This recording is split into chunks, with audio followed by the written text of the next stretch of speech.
उत्तर सरकार के आदेश के बाद जहां स्वच्छ भारत अभियान के तहत कूड़े करकट को लेकर जहां ढेरों का अंबार देखने को मिलता था, तो कहीं ना कहीं अब भारत सरकार के द्वारा वहां जैविक खाद बनाने की भी तैयारियां होने चालू हो गई हैं। उसी के क्रम में आज अलीगढ़ की नगर पंचायत में देखने को मिला कि जो सूखा कूड़ा और गीला कूड़ा को लेकर जहां उत्तर प्रदेश सरकार और भारत सरकार कहीं ना कहीं योजनाएं चला रही है, तो कहीं वहाँ वही उसी खाद को लेकर नई नई तरीके की उत्पादन देखने को मिल रहा है। और आधुनिक मशीनों के द्वारा गीले कूड़े से जैविक खाद बनाकर तैयार किया जाए, जहाँ लोगों को डीएपी खाद और अन्य खादों को लेकर मारामारी रहती दिखती थी। उसी को देखते हुए अब भारत सरकार के आदेश पर कहीं जो कूड़ा है उसका जैविक खाद बनाकर तैयार किया जा रहा है, और जो प्लास्टिक है, चाहे कपड़े हों चाहे उनको एक जगह डंप करके प्लास्टिक की जो है उसको प्लास्टिक की कंपनी को भेजा जाता है, और कहीं ना कहीं कपड़े हैं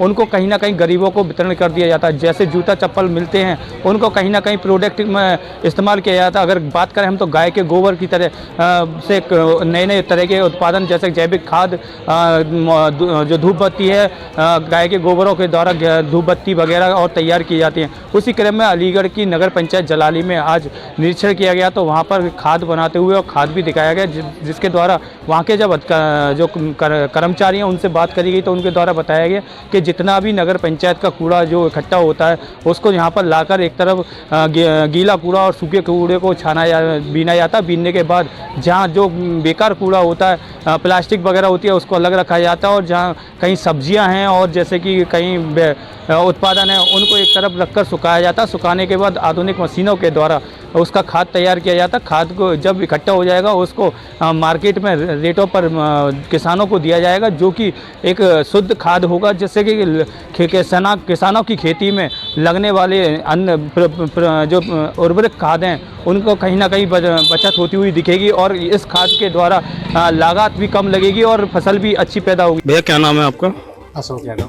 अच्छा, ये बताइए, ये हमारे सेंटर पे आप किस पद पे हैं यहाँ पे? मैं जो हमारी संस्था KPS है उसमें मैनेजर के पद पे हूँ। जी, यहाँ पर किस तरीके का खाद तैयार किया जा रहा है, क्या क्या आपके यहाँ?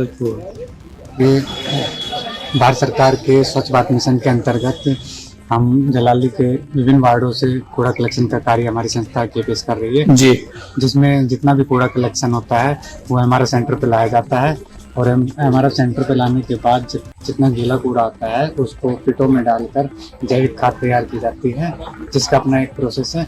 और जितना भी सूखा कूड़ा है उसको अलग अलग कैटेगरी में 15-16 कैटेगरी में हमने यहाँ छाप रखा है उसको, और अलग अलग कैटेगरी में उसको छटनी करके इकट्ठा किया जाता है। उसके बाद कंपैक्ट मशीन के द्वारा बंडल बनाकर उसको रिसाइकलिंग के लिए भेजा जाता है।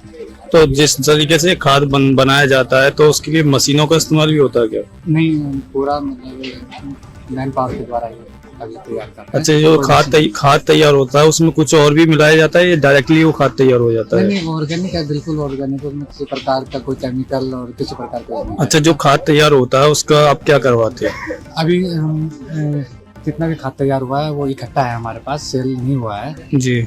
अच्छा, जो सेल होता है उसका जो रुपए आते हैं वो कहाँ जाते हैं? जितना भी सेल होगा, जो भी इनकम होगी वो नगर पंचायत के कोष में जमा की जाएगी, उसमें संस्था का कोई। तो इसमें आपके जो द्वारा जो कितने लोग यहाँ लगे हुए हैं जो डोर टू डोर कूड़ा इकट्ठा करके लाते हैं? हमारे यहाँ 18 कर्मचारी लगे हुए हैं नगर पंचायत जलाली के अंदर, जो डोर टू डोर कूड़ा कलेक्शन का कार्य करते हैं और निस्तारण का कार्य। जिस तरीके से गीला कूड़ा और सूखा कूड़ा होता है उसका कोई वो है प्रारूप है कि किस तरीके से लेके आया जाता है घरों से? हाँ, मतलब रिक्शा के द्वारा लाया जाता है, जिसमें अलग अलग बिन्स लगे हुए हैं। घरों से भी गीला और सूखा अलग अलग लिया जाता है, जिसमें एक 8 नंबर वार्ड आत्मनिर्भर वार्ड, 5 नंबर वार्ड आत्मनिर्भर वार्ड बनाया गया है, जिसमें 5 नंबर वार्ड का कूड़ा उसी वार्ड में विस्तारित किया जाता है। वो हमारे सेंटर पर नहीं है। ठीक ठीक ठीक। क्या नाम है आपका? मेरा नाम फतेह सिंह कुशवाहा, अच्छा, नगर पंचायत जलाली। अच्छा, चेयरमैन साहब ये बताइए कि आपके द्वारा जो यहाँ का निरीक्षण किया गया है, क्या निरीक्षण किया गया आपके द्वारा? यहाँ के जो कूड़े का निस्तारण जो हो रहा है जी, वो बहुत ही संतोषजनक पाया गया जी। व्यवस्था यहाँ पर ठीक ठाक। अच्छा चेयरमैन साहब, यहाँ जो खाद तैयार है, अभी जैविक खाद जो तैयार है उसका क्या रूपरेखा है, क्या किया जाएगा उसका? अभी इतना स्टॉक में नहीं है कि उसको सील किया जाए जी। बाकी जैसे तैयार होता है फिर उसके बाद और जो जैसे ये प्लास्टिक वगैरह बचती है हाँ वो तो सब निस्तारण हो रहा है। उसका भी निस्तारण किया जा रहा है। ठीक। अलीगढ़ से एनबी न्यूज़ के लिए आशीष।